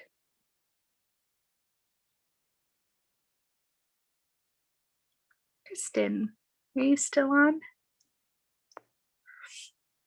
Hi. Hello. Hi, Jenny. How you doing? Good. How are you? Good. Good. Today. I don't know if I should bring this. It's only 15 minutes left. Because it's a really maybe a little bit of a long one. So I don't know if maybe I know there's another one on the list. So I don't know if you should have her come on. Yep, totally your call. Or yeah, your decision. I want to honor your heart as best as I can in this. Yeah. Yeah. It's just to do with just like my sleeping trigger, and it's just yeah, just a big like trigger thing. So I don't know if I can go into it in a really short while. So I'll pass it on to the next person. Okay. Thanks, Jenny. Yeah. We love you, girl. Thanks for being here. And thanks for honoring your process in this and knowing that you're going to want more time. I think that's really powerful. Yeah, I am sorry that there isn't a ton of time left, you guys. Catherine, would you like the last 15 minutes? Sure, I'll take it. Awesome. Good to see you. It's been a minute. Yeah, you too. How are you? Good. I had kind of a bad trigger this morning, so I'll just share real briefly, and maybe I'll schedule a coaching call with you, Jenny. But basically, so I've been in a relationship for about 4 months, and I would say the past couple weeks, so I just flew from Indianapolis to Portland for a 3-week visit that I'm starting with my boyfriend. And just a few days ago, he emailed me to say like,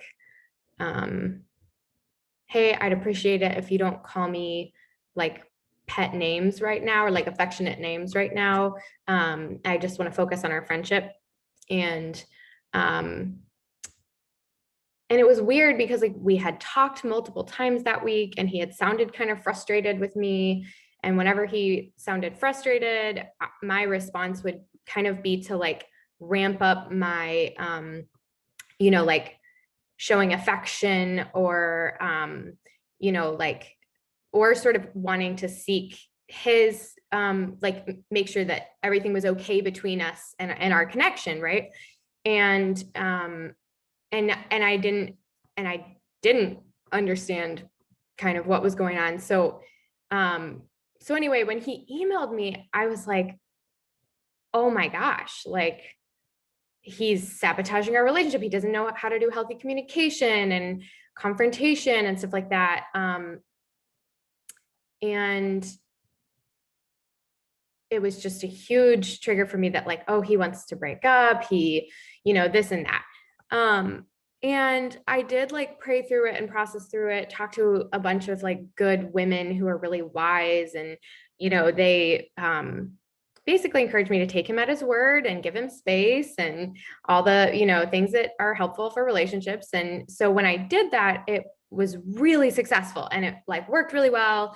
And when we did talk, he said, yeah, I don't have a whole lot more to say. That's kind of just what I wanted to say. And I accepted that, even though I didn't want to accept it.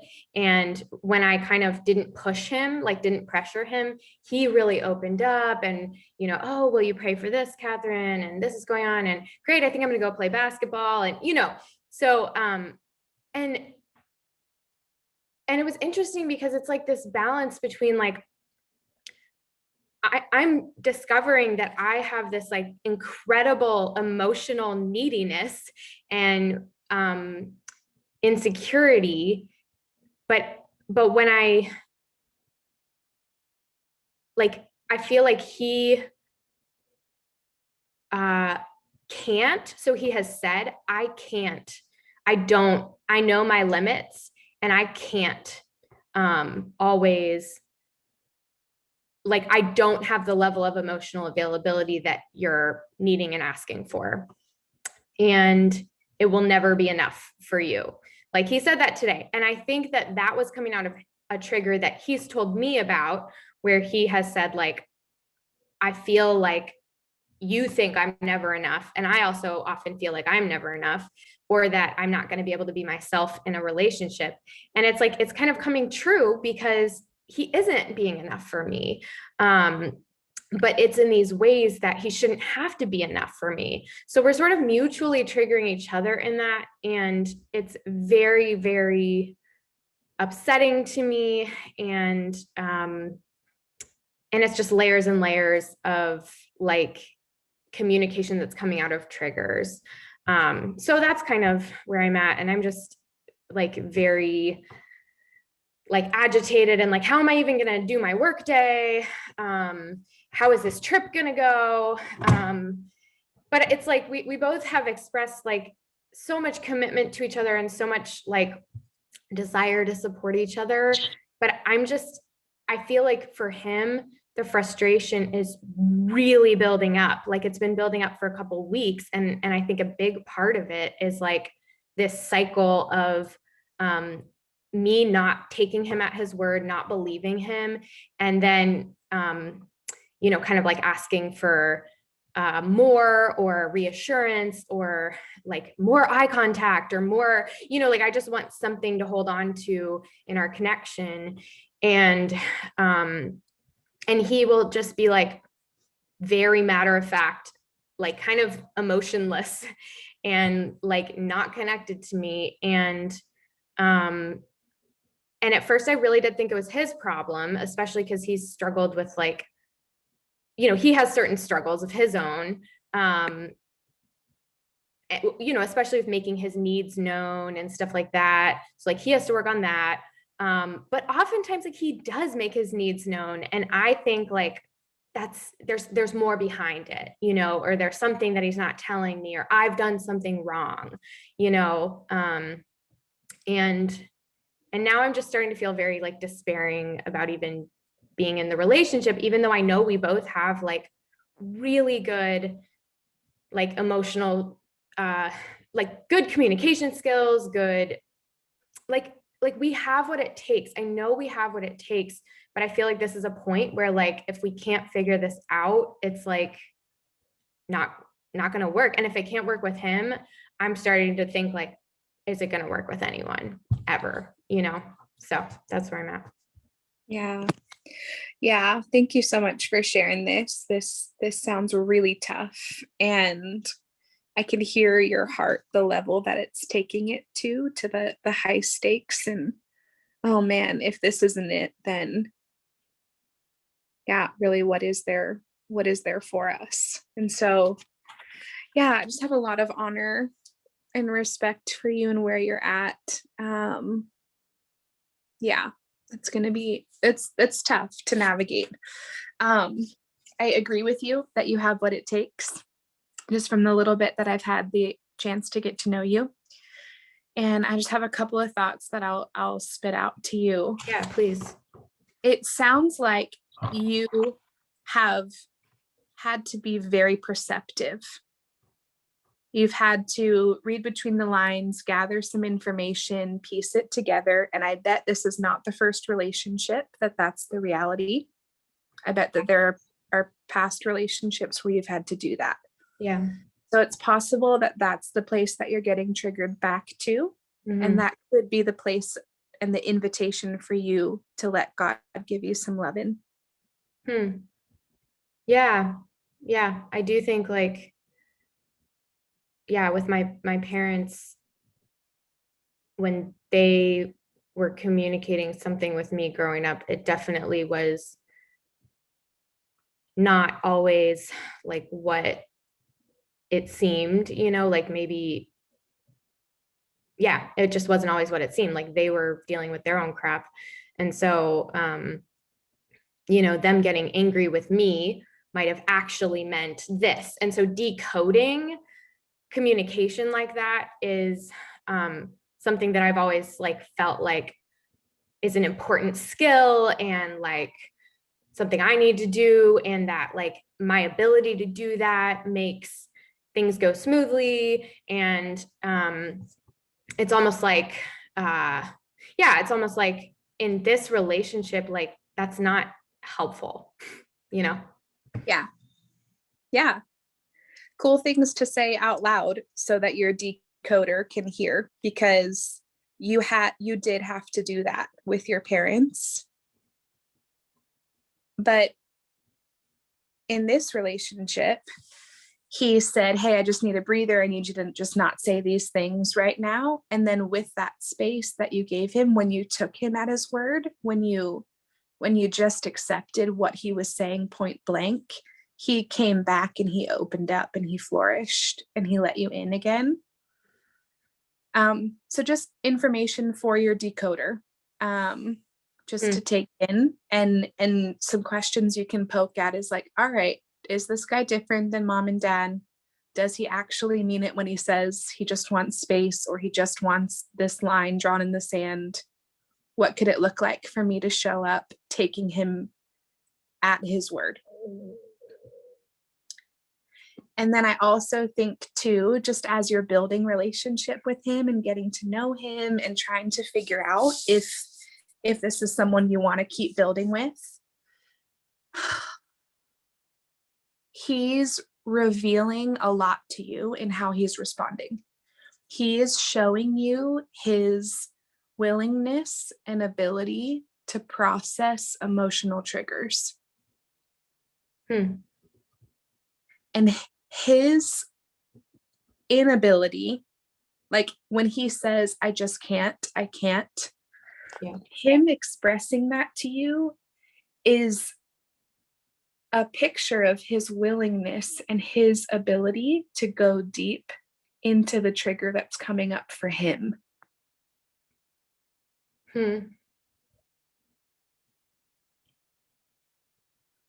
Yeah.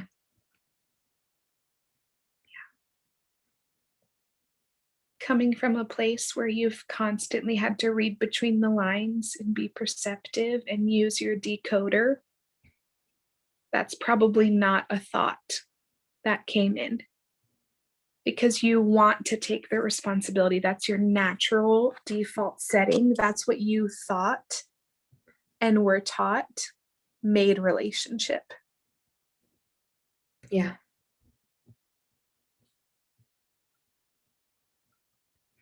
So it makes a lot of sense, but I'm just curious what it looks like to marinate on that thought that his inability to go deep with you at certain points of your relationship is a picture of his ability and his willingness to go deep.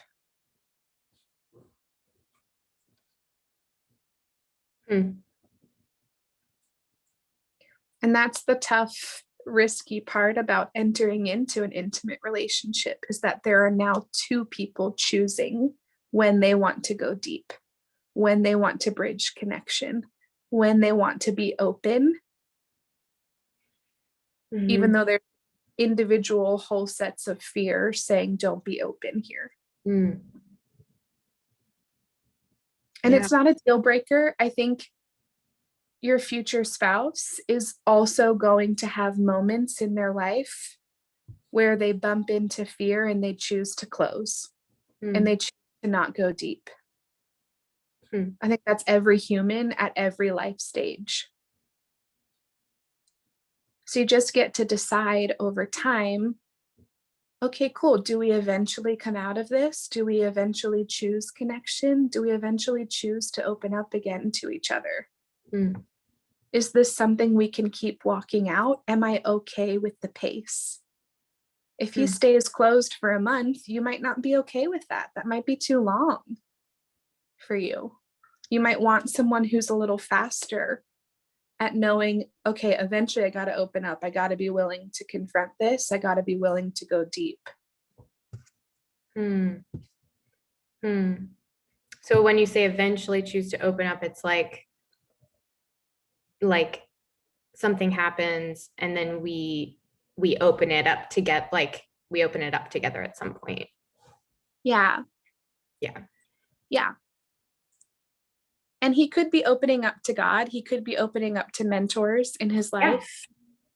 But if you guys are going to run after a future together, you would eventually want him to also know that you're in that list of people that he needs to open up to. Yeah. And I did say that to him today. I said, like, it would just be nice to know that, like, you trust me. And it's like, I think he's working on it, he's working on it. But it's really hard for him. So yeah, it's really good. Just awareness that you're able to have in this. I think some things that you can ask him is just like, hey, or maybe it's things that you tell him of just like, hey, I want to learn how to be a trustworthy person and a safe person for you. Yeah. If you could just know that that's my heart. Yeah. And if anything comes up that you'd like to share with me that would feel trustworthy to you, let me know. And then when he does share with you, to honor those things. It's really possible taking him at his word could be one of those things. I don't know. That's something I'm grabbing at based on the little bit of information I have. But just having him lay it out for you, like, oh no, this is what would help me. Yeah.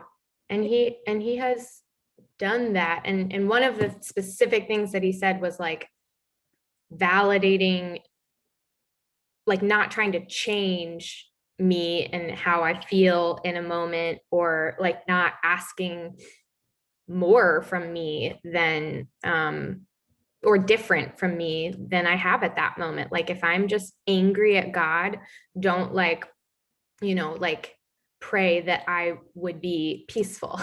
Like, let me be angry with God. And I'm like, oh, okay. Like I can, yeah, like I can let you sit through stuff. Like I have no desire to change you. So I feel like we are communicating those needs slowly but surely. That's good. That's a good sign. That's a green flag. That's an indicator that he wants to share that with you. Yeah. It's proof that he's capable of letting you in. I'd be willing to bet as much as he's letting anyone in, as much as he's capable of letting other humans in right now. Yeah. I got a little worried. I know we're over, but maybe I'll tell you more in a coaching call. Yeah, I'd love to keep hearing about it. And yes, just in a 30-second last minute thought, I just want to acknowledge to your heart that you saw him feeling stressed and triggered and burdened, and your heart chose to give him love and compassion. And then your heart got told, please don't do that. Please don't use pet names. But the intention behind whatever you were sharing, whatever you were communicating, was to love him and to give him something that you thought he needed, because you were observing that he was in duress, that he was stressed, that there was a heaviness. And so maybe there's a way to communicate to him, like, hey, that my intention behind those pet names and what I was sharing is because I thought you just needed some extra love. I just want you to know that that was my intention. Yeah. I would imagine that it is frustrating for him to see and know my good intentions, because he'll say, like, I know that this is what you know, that you're trying to be loving, but that's not what I need. And I think that's a big part of his frustration, is that I don't know what he needs, or I'm not sensing it, but also I don't feel like he always is clear about either the what or the why, you know? Yep. Yeah. So, yeah. Yeah.